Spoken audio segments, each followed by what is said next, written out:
জীবনে কখনো কি কোনো মৃত মানুষকে গোসল করিয়েছেন? সুযোগ পেলে মৃতদের গোসল করাবেন। খুব কাছ থেকে দেখবেন মৃত মানুষের দেহটা কত অসহায় হয়। মৃত্যুর পরে মানুষের মৃতদেহ কতটা ভয়ের কারণ হয়ে দাঁড়ায়।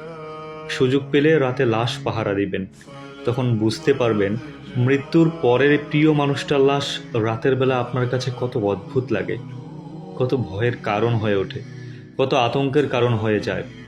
সুযোগ পেলে মৃত ব্যক্তির শরীরে একটু হাত লাগিয়ে কিছুক্ষণ স্পর্শ নেবেন। আপনি তখন উপলব্ধির সুযোগ পাবেন এই পৃথিবীতে বিশাল প্রভাব প্রতিপত্তি রেখে যাওয়া মানুষগুলো মৃত্যুর পরে কত নির্জীব রূপ ধারণ করে। সুযোগ পেলে আপনজনদের লাশ কবরে নামাবেন খুব আগ্রহ নিয়ে। শেষবারের মতো মৃতদেহের মুখটি দেখার চেষ্টা করবেন এবং বরাবর উপলব্ধির চেষ্টা করবেন এই মৃতদেহের সাথে অনন্তকালের যাত্রার পথে এটাই আপনার জীবনের শেষ দেখা। জীবনের সুযোগ পেলে মাঝে মধ্যে কবরস্থানে গিয়ে নীরবে কিছুক্ষণ দাঁড়াবেন। এরপর মনে মনে চিন্তা করবেন জীবনের লাভ ক্ষতির হিসাবে এই মৃত মানুষগুলো এই পৃথিবীতে কি করে গেছেন, কাদের রেখে গেছেন। যাদের রেখে গেছেন তারা কি কখনো এই মৃত মানুষগুলোকে স্মরণ করার জন্য কবরস্থানের আশেপাশে আসে? আমাদের সবার শরীরেই কম বেশি রক্তকণা আছে। এ কথা চিরোত্তর সত্য যে আমাদের শরীরের প্রতিটি রক্তকণা শরীরে খুবই গুরুত্বপূর্ণ বহন করে। অথচ আমাদের শরীর থেকে কোনো রক্তকণা যদি বেরিয়ে যায়,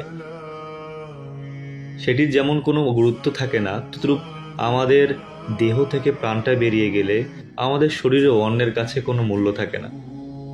আমাদের জীবনটা বড় বৈচিত্র্যময়। বেঁচে থাকতে আমরা এর জন্য ওর জন্য কত মায়া দেখাই, কত ভালোবাসা দেখাই। এ আমার ছেলে তো সে আমার মেয়ে, এ আমার ভাই তো সে আমার বোন।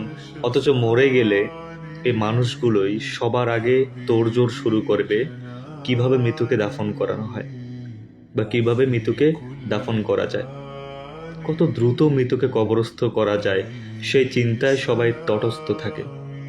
আমাদের জীবনটা আসলেই সাময়িক। এই সাময়িক জীবনটা মাত্র 40, 50, 60 অথবা বড় জোর 70 বছরের সমষ্টি। অথচ এই জীবনে আমরা কখনো মৃত্যুর কথা না ভেবে কিভাবে অঢেল সম্পদ অর্জন করা যায় সেই চিন্তায় সর্বদা বিভোর থাকি।